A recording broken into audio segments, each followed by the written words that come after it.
Hello, Arthur. Welcome back. Thank you. I haven't really been anywhere. You've been to Barcelona. Yeah, but... And we've been to Sweden. That's right. How was Sweden? Sweden was great. It was nice. It was the last time we were there, it was cold and dark. And this time it was warm and sunny most of the time, which is... Nice. Yeah, it was lovely. We were staying in Sud Italia. It's taken me quite a while to work out how to pronounce that. At Polaris Parfums perfume event for small companies, so that was just lovely, meeting lots of people. See any people you knew? Yes, Maya and Jai was there, and well, she came too. Mabel from the UK, Kyle Mock-Hannenberg from Nashville. We had a little Scenthusiasm corner with us. Yes, lovely. I'm going to let you smell this then, because we have a subject for this month. Ruby in the corner Ruby, there. Yeah. You have to smell that. Thank you. This is Ruby the First, not Ruby that people who watch this might know. This is another Ruby who worked for us 8 or 9 years ago. We're trying to work out. Then I reckon about 8.5. 8.5, and then university, and then a quarter of the world, and then back. Right, what are you getting after this? Have we talked about what we're talking about? Should we talk about what we talk about when we talk about scent? It's aldehydes. This is aldehyde month. I sometimes have to force myself to use materials that I don't really feel drawn to, but it's important to do that sometimes because they're going to improve your perfume. Yeah. There's a thing that you don't want to do when we do the 5-day course. We get to Thursday. It starts on Monday. Oh, summer school's sold out, by the way. Yeah. So that's good. we get to. So there's no room for me. No, you can come. Okay. Yeah, but it's sold out apart from this place we reserved for you. Apart from Arthur's Corner. Yeah, Arthur's Corner. And Thursday, I ask people to use something with which material did you least like so far, and then I surprise them, no longer a surprise, and say, right, you're going to put it in that perfume that you made that you love. And then, let's see what happens. So they go, oh, it's better. Because it just happens. There's sometimes a small amount of something you think, it just adds depth, character, richness, something extra. If you go on adding things you don't like, sometimes it just gets dull. If you go on adding things you do like... Oh, sorry, do like, yes. Yeah. Go on adding things you do like. I once made a thing which was out of just things I didn't like. I kept adding things I didn't like because I had to make something disgusting. And it kept getting nicer and nicer. Well, it's funny. I wonder, it makes me think of shades of colour. Because... no, that wasn't the word, that wasn't the phrase. Like, if you're making a painting, you need there to be negative. You need negative colour as well. I mean, not negative colour, that's not a thing, but you need, like, shade. Like the opposite. Because shadows are not black. The shadows aren't black, they're just, the opposite on the colour wheel. Yes. And it would seem like dark colours, you'd be forgiven for thinking that might be deep scents, but actually, maybe it's things that aren't that nice. Oh, that's a good point. Do you know what I mean? In that the way that like shade. Yes, when people smell something they like, they go, "Oh, that's fresh and light," and it doesn't matter whether it's tobacco and tuberose on a bed of animalic musks. If they like it, it's fresh and light. So, and it's funny because when you add civet to something, it does make it better. Yeah. Synthetic civet. Just so people know, I use. Synthetic, which is is that civet? A Zivco? Oh no, it's a civet recreation. So they grow synthetic civet cats. They sort of the molecules they use civitone and. So what is an aldehyde? What is an aldehyde? Well, there are many different aldehydes. I'm going to circle the question and say that we're going to talk specifically about what are known as the fatty aldehydes, or aliphatic, or les aldehydes gras, because gras just means fat, the food group. So there's C8, which has 8 carbon molecules, and carbon atoms, 8 carbon atoms, and then the rest of the hydrogens and oxygens, I can't remember which order they are. And then C9, C10, C11, we get as far as 2 different versions of C12. So they've got clusters of carbon atoms, and they all have the same kind of tail. And the effect they have is, I think, weird. This is at 1% strength. This one I gave you is C10. What are you feeling? I feel rather than smell with these things.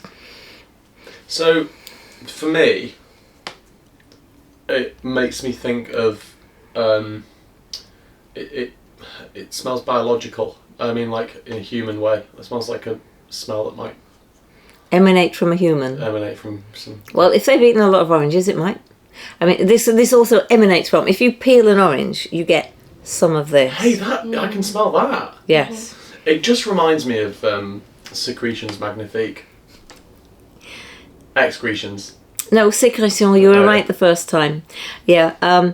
Yeah. They probably have aldehydes in it. Undoubtedly. Yeah. So, but they were sort of made famous by the overuse, the declared use of them in Chanel No. 5. Mm-hmm.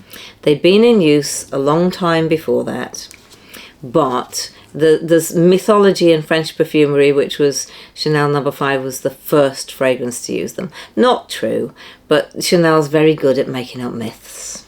So, but they used a cluster of aldehydes in quite a big quantity.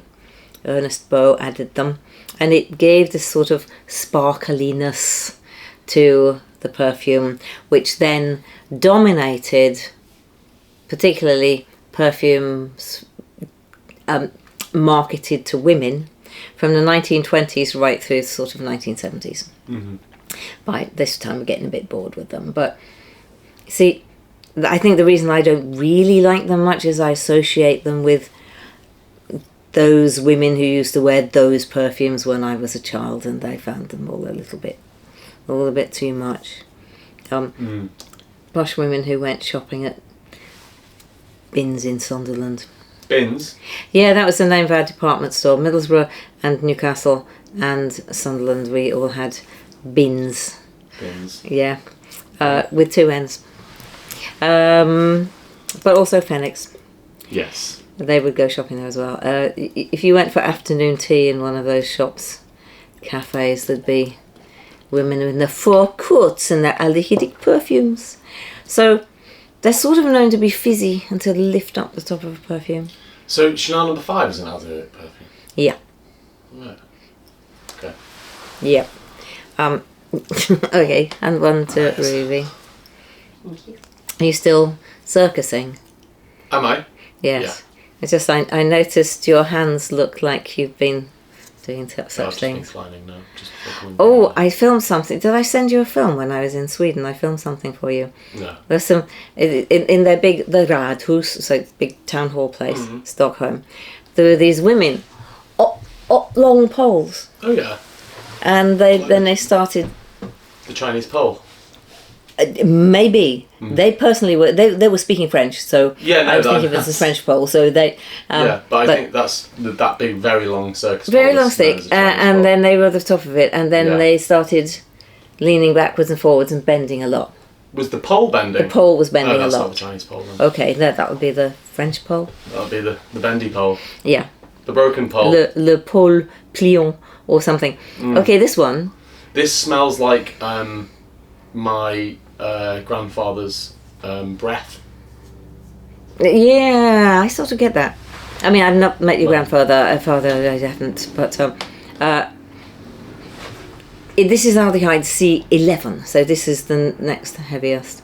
I mean it's.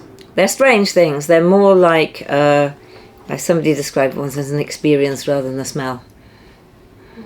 Yes, and an experience that you go. I love my grandfather, but sometimes you get too close and then go, "Oh, I'm too close now." So I now need to go. And that's what I feel with aldehydes. Yes. So when I smell them, I'm like, I'm too close to this. I feel that this one is a little bit like somebody's best clothes they've taken out of the wardrobe to wear at a wedding, but they haven't been out for a very long time. Yeah. And it's the kind of smell you just can't get rid of. Yeah. It really, to me, is a hug with a very elderly person. Yeah, and yes, it's not very nice, is it? I don't think so. I mean, a hug with an elderly person's lovely. Yes. The smell of this is not. No, as a not exactly young person, I don't want to be. I'm not attaching value judgments to this. No. I'm saying this is what I think. Yeah. It reminds me of. Yeah. And the two together. I mean, maybe it is that they just all wear Chanel No. 5. Oh no, I could get seriously sued for. No value judgments, just a statement. Why are you get sued for what? Being rude about perfumes. I don't think you can get sued for that. Legal departments, I don't know. I don't think you can get sued for that. Okay, It's like well, a review. anyway, aldehyde, some people love them, but the point is, by themselves, as we know, point is with perfume materials just by themselves, you can't judge them by themselves. No. It's like saying, do you want flour in your biscuits? Here, taste the flour. No. Yeah. Of course you want flour in your biscuits, because otherwise it wouldn't be a biscuit. Yes. So sometimes you want aldehydes in a fragrance because it gives it a lift and a sparkle, and they make them go whoosh. So well, I've got no doubt do that this. I will be using some aldehydes in summer when you go to school. Yeah, there are spaces available in January. We're already taking bookings for 2026. 2026. Yeah. Wow. Okay, so I did use aldehydes because I do sometimes for reasons, and I will add them to something where I feel it is missing the stratospheric bit, the escape of the whoosh, the bit at the very top of a perfume. This one is Skin. Sparkles. Sparkles. Yeah. Yep. Good. So this is some musks and many citrus fruits and some aldehydes on the top, but you don't aldehydes smell. on it? Okay, C10 and C12 MNA. C12. So C10 was the first one we smelled. Yeah. Okay. C12, I think, is possibly my favourite. There are two C12s, but C12 MNA, and I don't know what that stands for, and I should have looked it up. MNA. Yeah. We'll just make something up. Not my No. aldehyde. MNA, not MNA. MNA. Yeah. My not aldehyde. Yeah. Really nice, this Sparkles.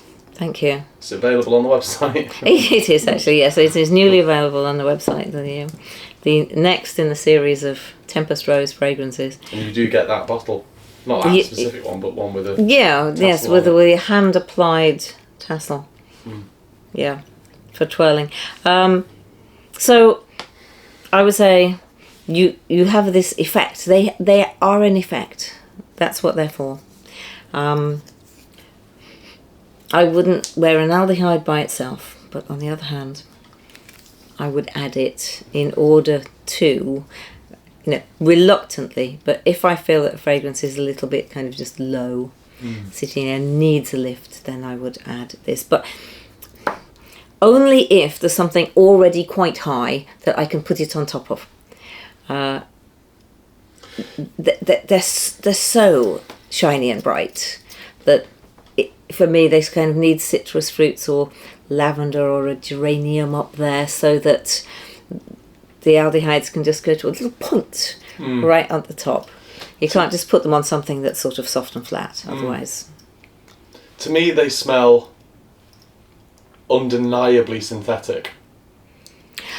Which is odd because they're available. They're available. They occur naturally. Really? Yeah. I mean, literally, orange peel. Yeah. The orange essential. These were both at 1% strength. There. Wow. Yeah. But these, I mean, they're synthetically made because there's no point extracting them from oranges. But No. so I'm going to give you another fragrance that I made. This one is from last year, which contains aldehyde C10.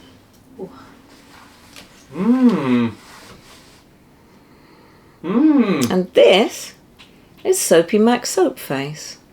The formula for which is published on the Patreon. Which people can go and join. People can go and join if they're not already on and watching it, because they might already be. So if you're watching this on Patreon, just go look up Soapy Mac doing? Soap Face, and you can have the formula for this. So this is going for the ultimate cleanliness. Well, yes. I wanted the smell of soap. So it's a little bit rosy, a little bit. Yeah, it's the smell of soap, but it's not the smell of. It's not a soapy smell like sometimes those perfumes of a certain era just smell very soapy. Right. Do you know what I'm talking about? I do. This smells like the kind of soap I'd use. The reason I say is because I was actually attempting to recreate one of those, and it feels like I might not have managed that one. Well, if you haven't managed it, you've made something better. Good. Because this is a soap that I would use. Okay. Well, I can take this and use some of that lovely soap base from Cosmetic Safety Solutions that we talked about in the previous film. I could use this and fragrance that and give you some hand soap, which you can. I would love that. You can use it in your downstairs bathroom. Yeah. Because you don't have one now because you're living on a flat surface. Yeah. I think. So. Yeah. Living on a flat surface. Well, it sounds like things have really taken a. Yeah, you're living in a tent underneath that, Yeah. A converted warehouse. Yes. The floor of one floor in a converted warehouse. Yeah. It's not even a converted. So you don't have this is just a warehouse. So you don't have a downstairs bathroom, was my point. No. There is a downstairs bathroom, it's just in someone else's flat. You can give some to them. Anyway, that's what do I really want to say about aldehydes is that just because I don't like them doesn't mean I don't use them. I have to get over yourself sometimes when it comes to perfume materials. If you want to achieve a certain effect, or you want to challenge yourself a little bit, or actually you just want to improve a fragrance that you think isn't quite getting where you want it to go, and if where you want it to go is upwards, take off a little bit. It's like tying balloons to it, so it just lifts it a little bit. Yes, and on that, I know from our experiments and from what a visceral reaction I have to civet that it really does work. Yeah. You add it's like adding darkness to something. It's like you need to have an underside to it. Life. Or is it about or is it about contrast as well? Like, by adding things that you don't like, you're sort of creating a bigger contrast between the smells, so you're elevating the smells that you do like. I don't know what I'm saying. I don't know if it works like that either, but or what I was thinking of saying that was I wish I could just get a brain scanner on it and see what happens. But in these days I don't. Oh yeah, okay. But I think in the way that this adds the sharp pointy bit, the civet kind of adds that bit. That's just like the deep underground that people might be lacking in a fragrance. That is, you have to make a hand soap with that. Okay. Because I've been given a vat of hand soap liquid to scent to experiment with, so...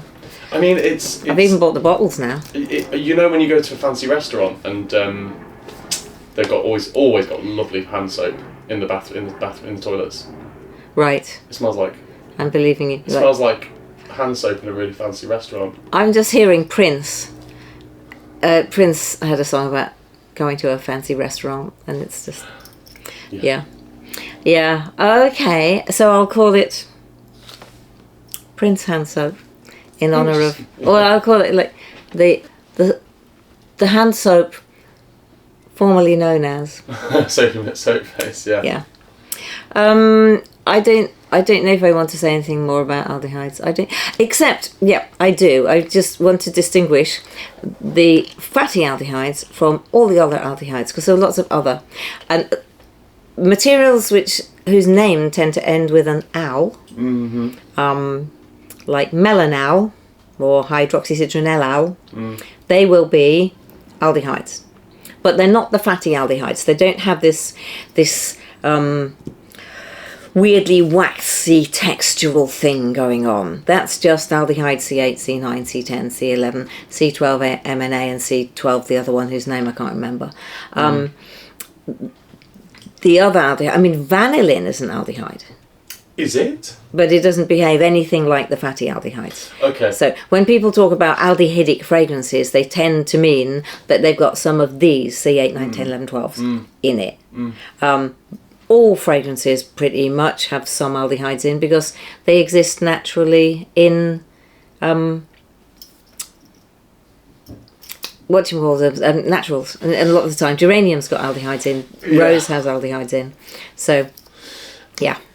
And I'm suddenly just I think my favourite Comme des Garçons fragrance is the Comme des Garçons 2, I think it's called. Yes. In the silver bottle. Yes.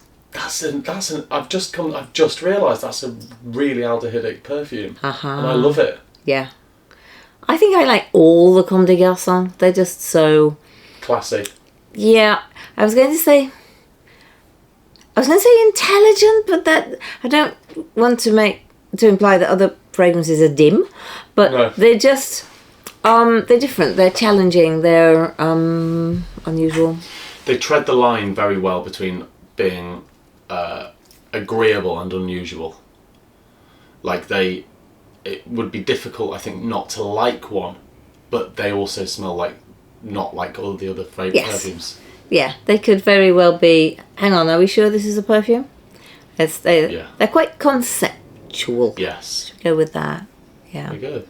Yeah. All right then. That's all I wish to say. Formulas follow for Patreon members. Great. And if you're not a Patreon member yet, go to Patreon and /enthusiasm. Have a look. And then also subscribe, and comment. You notice I've commented on some videos. Oh, I didn't know it was you. Well, my username is Arthur McBain. Well, in that case, I didn't notice that you'd comment. No, I get notifications every time someone Arthur comments. McBain has entered the chat.